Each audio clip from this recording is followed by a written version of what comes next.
to talk you through the overall program pillars. There's a lot that goes into maintaining an Ironclad program, but we can kind of simplify it into these buckets that we want to have air cover for all of these through different meetings and work streams and projects and groups that are involved. The first is around your instance. Obviously, we need to maintain the instance, have a functional design, and continue to optimize, whether that's with new features or design and architecture changes. The second pillar is product. I know this is a big one for you all, but keeping a close interaction on our product roadmap, the feedback loop from the requests that you have for us, fit gap analysis, and presenting workarounds to you.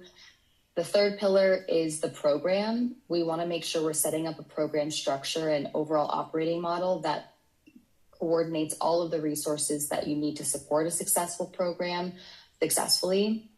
And lastly is around business value. That is the ultimate goal. All of these things feed into helping you get the most value out of Ironclad. So we'll do a lot together around goal tracking, KPIs, setting metrics and benchmarks. I'm glad to hear you're interested in that, because that will be something we'll do as kind of a next phase. Next slide. I'll breeze through this. There's a bunch of key work streams that support those key pillars, but the high points are we're going to have regular success check-ins. This is all about staying aligned across the various work streams of the program, from our side, from your side, and the joint effort.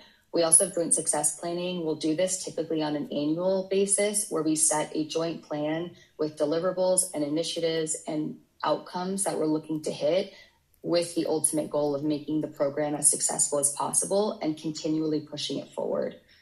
Business reviews and value from things like the KPI mapping exercise, goal tracking. What we want to do is have moments where we take a higher level look at the program, evaluate the success, and share out with a broader stakeholder group what we're going to do to continue to build on that. And lastly, key feature adoption. We're delivering a lot of really powerful features. I know there's a lot involved in that at the scale of your program. So we want to be really intentional, as proactive as possible, and have a thoughtful implementation for any features that make sense for your business. We'll do a lot with the operating model later. So for the sake of time, I'll just leave this for something you can reference in the slide deck, but there's lots of layers to the operating model. We'll have air cover for every level of the program, every work stream, every focus pillar. So we'll make sure that everything is covered. I think that's it for me. Thank you, Colby. So I'll be covering the technical support engagement model here. So the support team is focused on solving customer issues or how-to questions about Ironclad. We have support specialists around both East, West Coast, as well as EMEA. So we have proper coverage across all time zones. You can reach out to the support team through our web form, which can be found in our support center, or directly through our email. You can also track all your support tickets from the customer portal. You'll see all your tickets. That way you don't have to dig through your emails. It's just nice and organized. We also suggest you subscribe to our release notes just to stay updated on new features, enhancements, or bug fixes. Our standard support hours are 8 a.m. to 8 p.m. Eastern time from Monday through Friday. Outside of those hours, we do have a 1-hour response SLA for any P0 incidents, 24/7. So P0 would be Ironclad is not accessible or anything like that. So yeah, some of the key case types that the support team is able to assist with are any integration questions. So whether it be issues with your SSO or your cloud storage, any product how-tos and best practices, any bugs you run into with your workflows, we're able to help with that, as well as any end user interactions. So difficulty signing in, notifications, anything like that. So this is the SLA model for the Enterprise Success Plan. Just add a brief overview. P3 would have an 8-hour SLA for first response. Those would be any type of how-to questions, best practices. P2s are minor bugs, not necessarily stopping, but Those are 4-hour SLA. P1s are more significant, anything that interrupts the business. And P0 is, again, cannot act as Ironclad. And I'll hand it off to you. Thanks, Vincent. We wanted to make the team aware that we will be rolling with a TAM model with the administrators of the Salesforce team. So as many of you are probably aware of the TAM model, as it is industry standard. We will be working really closely with the admins on ongoing support. They'll have a direct line to our team and to Vincent. And they'll also be working with admins to optimize workflows, check in on a quarterly basis, and we'll make sure the cadence is lock in step with Colby's as well. So they'll work in tandem on your account throughout your journey with Ironclad. So we're really excited to have this program for the Salesforce team. I know we only have a few minutes left, but is there any questions on the support model?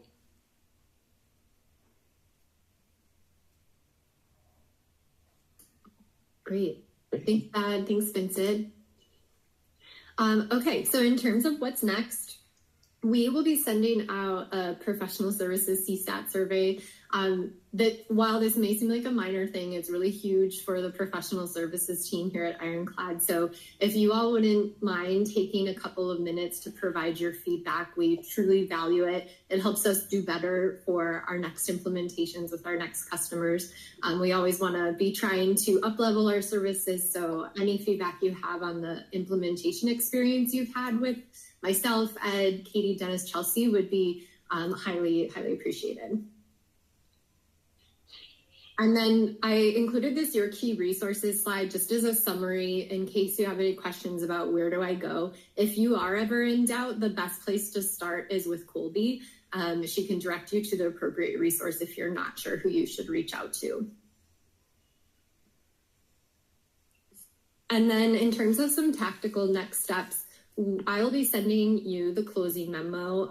If you wouldn't mind reviewing that and letting us know if you have any questions, we'd be happy to clarify anything or add a little bit more detail to areas that are unclear. At this point, Salesforce will be updating and maintaining your workflows going forward. So we'll be transitioning to that ongoing support model. If you wouldn't mind completing the post-implementation survey, that would be great. And Colby will also be reaching out to schedule the success cadence and those recurring meetings with you all. Is there anything else that you all want to see as an immediate next step that we haven't captured here? Yeah, Jim. Yeah, we can, it's open to be part of today, but obviously we already have a full agenda. So I'd love to do kind of like a lessons learned as well. Maybe from a project implementation standpoint would be good too, but also just like from the technology standpoint and try to pull out anything that we could have done different or should be doing different. And maybe captured some of those best practices that Ed shared, but yeah, especially now that we can think back a little bit, and then obviously top of mind for me now is what that steady state looks like and how we optimize. So I think I'd love to see some good come out of that with different ways of thinking or different ways we could have approached things had we had the opportunity to go back and completely redesign. So I don't care if we do it async and then like maybe if Ironclad does it on their side, we do it on our side, then Allison, maybe you and I just come together, or Allison, you and I and Colby come together. But I would love to get that kind of transparency. And again, especially this team was incredible. So I have a feeling there's not going to be much of it, I think, on how we operate and operate it together. At least I don't think. Maybe that's one side, and maybe we were awful. But really from the technology standpoint too, I'd really love to understand what we could have done differently or things that we could think about for moving forward. Yeah, it's a great suggestion, Jim. I'd be happy to sync with Colby and put our heads together of how we can make sure to capture some of those lessons learned and areas where Ed and the team see ripe for maybe optimization with your workflows moving forward. And Jim, on our side, I agree that having some form of retrospective it would be valuable. So I can take the duty there. Thanks, Kevin. All right, any other questions? All right, well, before we officially close out, I just want to take the last minute to tell you how much we really loved working with you all. It's the end of an era, you know, the first phase at Salesforce, and you all were incredible to work with. We went through some really complicated workflows with this team, and we feel really good about what we've all done together, but it's been just a true joy to work with each of you, and we can't say enough about your team. Just thank you so much. Yeah, same here. It's been an absolute pleasure working with you, with all the entire